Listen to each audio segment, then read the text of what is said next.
प्रिय भक्तगण, आज हम आपको एक कथा का श्रवण करा रही हूँ जो सुनने मात्र से आपके जीवन में सुख, संपत्ति और धन की वर्षा होगी। तो चलिए कथा को प्रारंभ करते हैं।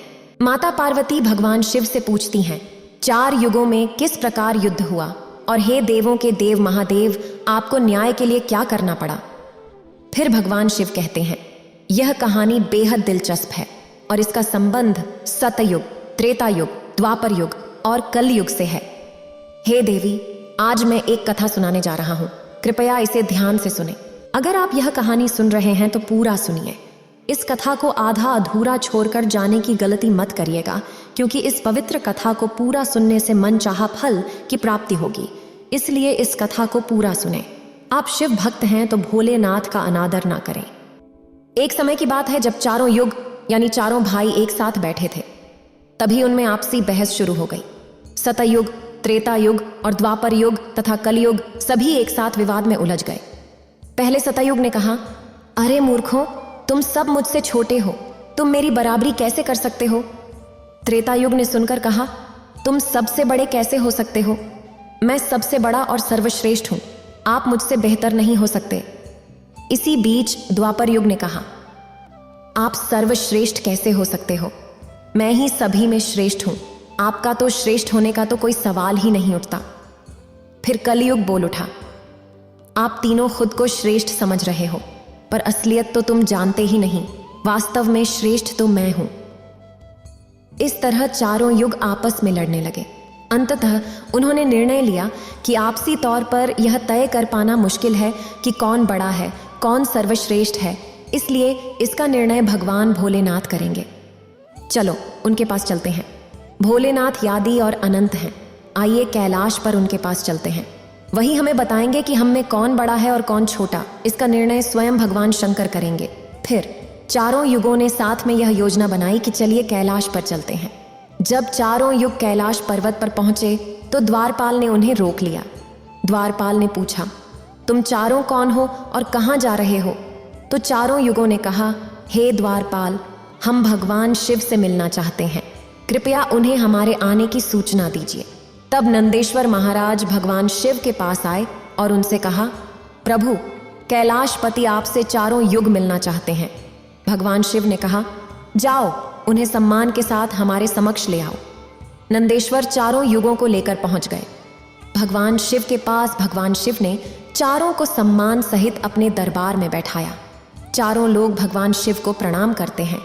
तब भगवान शिव ने चारों युगों से कहा कि आप सभी का हमारे कैलाश पर स्वागत है। कहो, तुम्हारे आने का क्या कारण है? तुम तो स्वयं ही कालचक्र हो, तुम तो स्वयं ही समय हो, फिर ऐसा क्या कारण है कि तुम्हें हमारे पास आना पड़ा?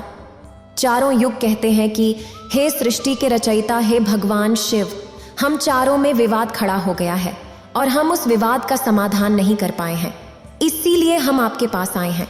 अब हम आपसे निवेदन करते हैं और गुहार करते हैं कि हे भगवान, आप ही हमारा फैसला करें, आप हमारा न्याय करें और हमें बताएं कि हम चारों में सबसे बड़ा कौन है, हम चारों में सर्वश्रेष्ठ कौन है।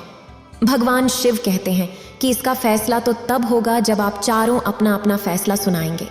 तब भगवान शिव सतयुग से कहते हैं कि हे सतयुग, तुम बताओ, तुम कैसे बड़े हो? तुम अपने आप को सर्वश्रेष्ठ बताने की कोशिश कर रहे हो, लेकिन वो कैसे, यह मुझे बताओ। तब भगवान शिव से सतयुग कहता है कि देखिए प्रभु, मेरी आयु सबसे ज्यादा है, मैं 17 लाख वर्ष का हूँ और अन्य युगों से कहीं अधिक लंबी उम्र का हूँ, इसलिए मेरी आयु सबसे ज्यादा है। इतने में कलयुग ने कहा, हे प्रभु, मैंने सुना है कि आयु से कोई बड़ा नहीं होता, इंसान अपने गुणों से बड़ा होता है। भगवान शिव ने कलयुग की बात मान ली और सतयुग से कहा कि आप इस तरह बड़े नहीं हो सकते। तब सतयुग बोला, हे प्रभु, मेरे युग में लोग इतने बलवान और पराक्रमी थे कि पृथ्वी को उठा सकते थे, और मेरे राज्य में भगवान विष्णु ने कई अवतार लिए। देखिए, नरसिंह, वराह और मत्स्य अवतार सभी मेरे ही युग में हुए। तब त्रेता युग ने कहा, नहीं प्रभु, केवल भगवान विष्णु के अवतार होने से सतयुग बड़े नहीं हो सकते। मेरे युग में भी मर्यादा पुरुषोत्तम श्री राम का अवतार हुआ, जिन्होंने दुनिया को मर्यादा की शिक्षा दी। अगर बलशाली योद्धाओं की बात करें तो कुंभकर्ण और रावण जैसे योद्धा भी मेरे शासनकाल में थे। हे प्रभु, इस तरह से अगर सतयुग महान हो सकता है तो मैं भी महान हूं। जब द्वापर युग ने यह सुना तो उन्होंने कहा, हे प्रभु, ये दोनों कैसे महान हो सकते हैं? मेरे शासनकाल में तो भगवान श्री कृष्ण जैसे संपूर्ण 16 कलाओं वाले अवतार हुए, जिन्होंने ऐसा विराट रूप दिखाया जो भगवान विष्णु भी नहीं दिखा सकते। अगर योद्धाओं की बात की जाए तो मेरे शासनकाल में कर्ण, एकलव्य, गुरु द्रोण, भीष्म पितामह, अर्जुन, भीम, युधिष्ठिर, नकुल, सहदेव और बलराम जैसे महान योद्धा हुए। तो बताओ प्रभु, मेरे शासनकाल में कौन इनसे कम था? हे प्रभु, मैं भी महान हूं। फिर कलयुग ने कहा, हे प्रभु, मैं इनकी बातें मानता हूं, लेकिन इनके शासनकाल में जो भी योद्धा और अवतार हुए उनमें कई कमजोरियां थीं। जिनके शासनकाल में कमजोर मनुष्य हो वह सर्वश्रेष्ठ कैसे हो सकता है? कलयुग ने कहा कि नहीं भगवान, मेरा शासनकाल सबसे अच्छा है। मेरे युग में व्यक्ति के भोग विलास के लिए कई सुविधाएं हैं। अच्छे अच्छे और नई नई तकनीकों से परिपूर्ण मेरा युग, मेरा शासनकाल सभी में सर्वश्रेष्ठ है। जब भगवान शिव ने चारों युग यानी सतयुग, त्रेता, द्वापर और कलयुग की वाणी सुनी, चारों के उत्तर सुने, चारों की बहस सुनी, तो भगवान शिव अपने मन में विचार करने लगे और सोचने लगे कि इनका फैसला कैसे किया जाए। पास में ही माता पार्वती बैठी थी। माता पार्वती कहती है कि हे प्रभु, अगर आप ही इनका फैसला नहीं कर पाए तो फिर इनका फैसला कौन करेगा? फिर तो चारों भाई आपस में ही मर जाएंगे। हे महादेव, इसीलिए आप ही इनका फैसला कीजिए। इधर सभी देवता मिलकर भगवान शिव से कहने लगे कि हे भोलेनाथ, आप ही इनका फैसला करें, नहीं तो चारों युग अगर आपस में लड़ने लगे तो फिर क्या होगा? सृष्टि का काल चक्र रुक जाएगा, समय का प्रवाह रुक जाएगा। भोलेनाथ, आप ही कुछ कीजिए। भगवान शिव कहते हैं कि ठीक है, मैं समस्त देवगणों की बात मानता हूँ, मैं इन चारों युगों का फैसला करूंगा। भगवान शिव ने चारों युगों से कहा कि चलो ठीक है, मैं तुम चारों की परीक्षा लूंगा और जो परीक्षा में सफल हुआ वही सबसे बड़ा होगा। सतयुग ने कहा कि हे देवों, देव महादेव, आप जो भी परीक्षा चाहें ले सकते हैं, पर मैं ही सबसे महान रहूंगा। कलयुग ने उत्तर दिया, हे प्रभु, हम भी परीक्षा देने को तैयार हैं, कृपया परीक्षा लीजिए। और इस तरह सभी युग परीक्षा देने के लिए तैयार हो गए। फिर भगवान शिव ने 100 टन वजनी लोहे का परसा उठाया और उसे कैलाश पर्वत के पास एक घाटी में रख दिया। वहां परसे के पास एक बड़ा ढेर चावल भी लगाया।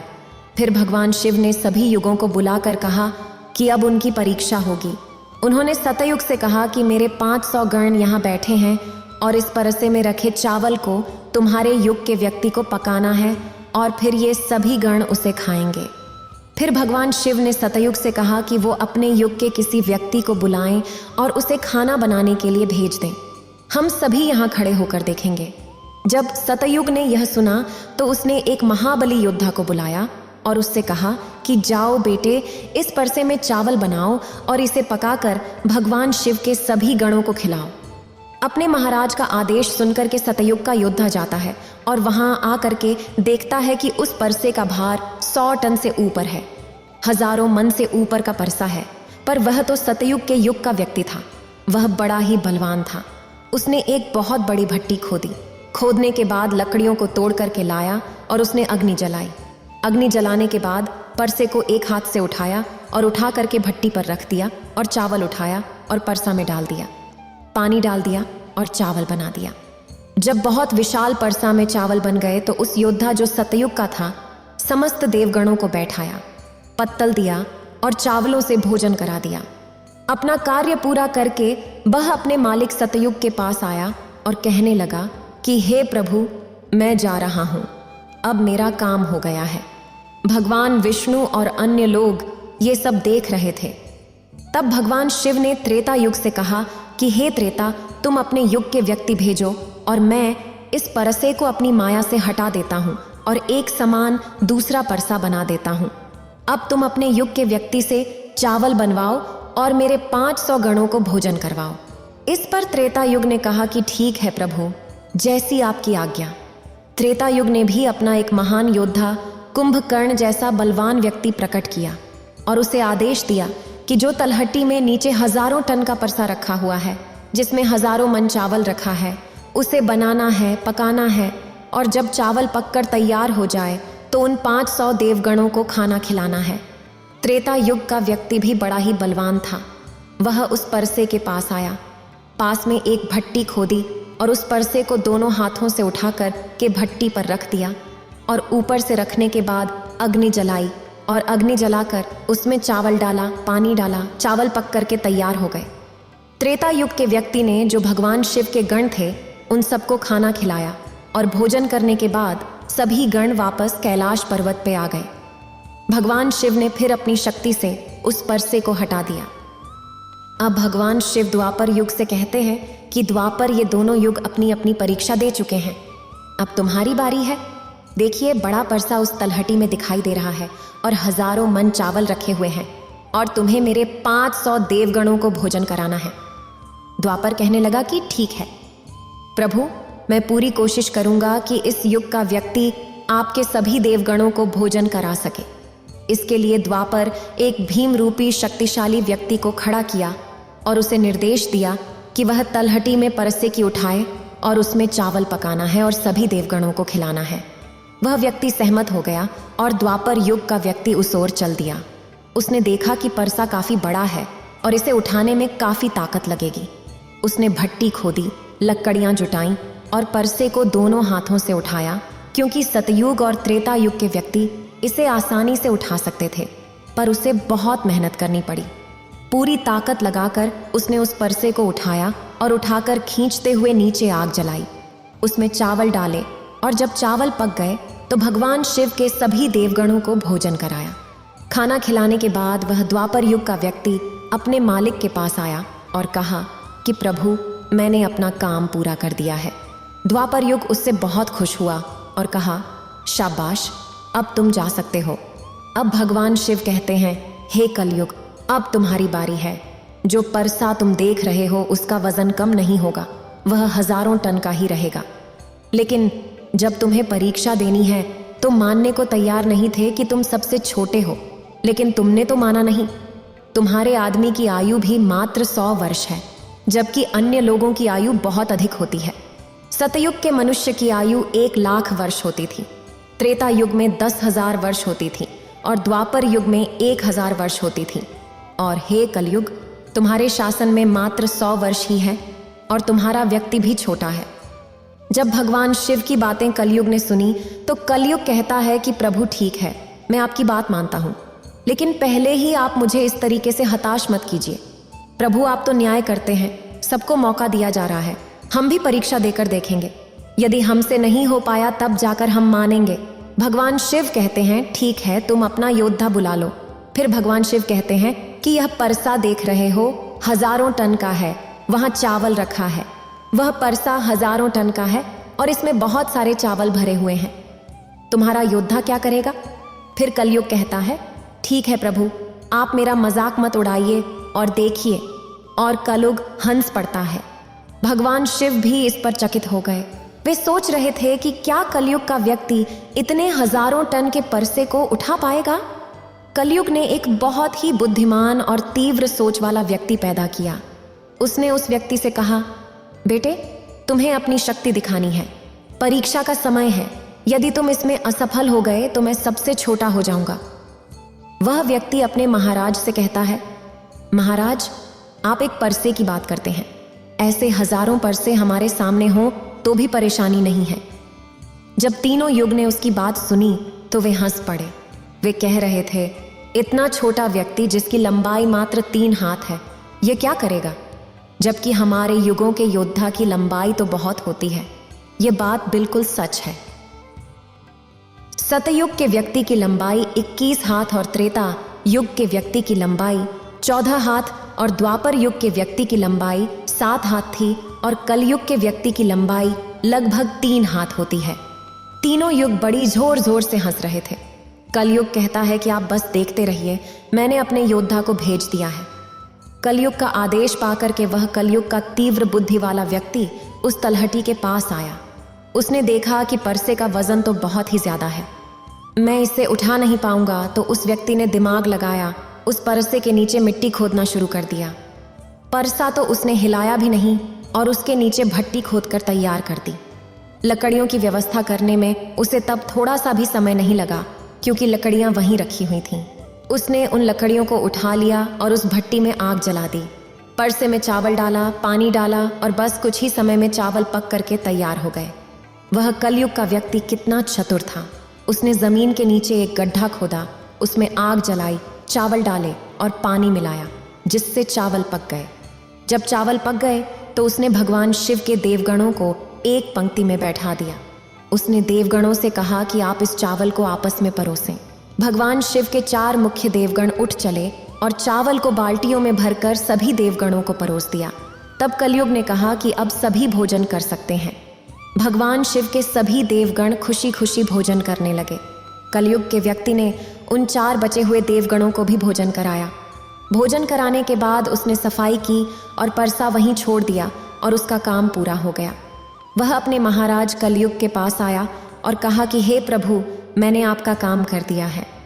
कलयुग बहुत खुश हुआ और कहा, शाबाश, तुमने मेरी इज्जत रख ली, तुमने मेरी परीक्षा पास करा दी। भगवान शिव और तीनों युग देखकर हैरान रह गए। कलयुग ने कहा, भगवान शिव, अब आप निर्णय कीजिए कि हम में से बड़ा कौन है। भगवान शिव ने मन में विचार करने के बाद जवाब दिया। भगवान शिव कहते हैं कि मैंने आप चारों का परीक्षण किया। जब सतायुग का व्यक्ति आया तो उसने अपनी शक्ति का प्रयोग किया और भारी परस्से को उठाकर अग्नि पर रख दिया और खुद ही मेरे सभी देवगणों को चावल परोसे। जब त्रेता युग की बारी आई तो उस व्यक्ति ने भी यही किया। परसा को उठाया, उसे भट्टी पर रखा, चावल और पानी डालकर उसे पकाया और सबको खिलाया। द्वापर युग के व्यक्ति ने भी इसी तरह किया। लेकिन आपने देखा होगा कि कैसे 3 हाथ वाला व्यक्ति ने इतने बड़े परसे का सामना किया, शायद उसे हिला भी नहीं सकता था। उसने उस परसे में चावल बना लिया।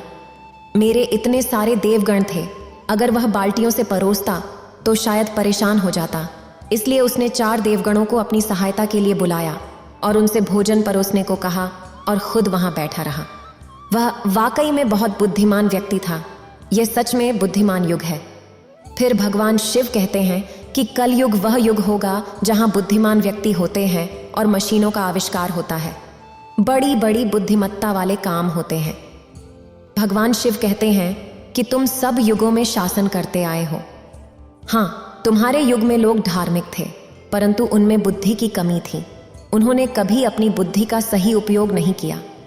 जैसे कि कुंभकर्ण और रावण जैसे महान योद्धाओं को मारने के लिए भगवान को स्वयं अवतार लेना पड़ा। फिर भी वे इतने मूर्ख थे कि यह नहीं पहचान सके कि वह भगवान है, ये सृष्टि के रचनाकार हैं। और फिर भी उनसे युद्ध किया गया और सभी हार गए। देखो, कलयुग के व्यक्ति कितने बुद्धिमान हैं और आने वाले कलयुग में ऐसे ही बुद्धिमान व्यक्ति देखने को मिलेंगे। इसलिए भगवान शिव ने कहा कि कलयुग चारों युगों में सबसे बड़ा होगा। कलयुग का अर्थ है मशीनों का समय। इस युग में ऐसी मशीनें बनेंगी जो पहले के युगों में नहीं बनी थीं।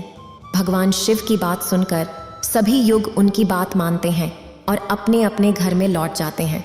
इस तरह भगवान शिव ने चारों युगों का निर्णय किया। इस वीडियो को बोलते समय कोई त्रुटि हो तो मैं क्षमा चाहती हूँ।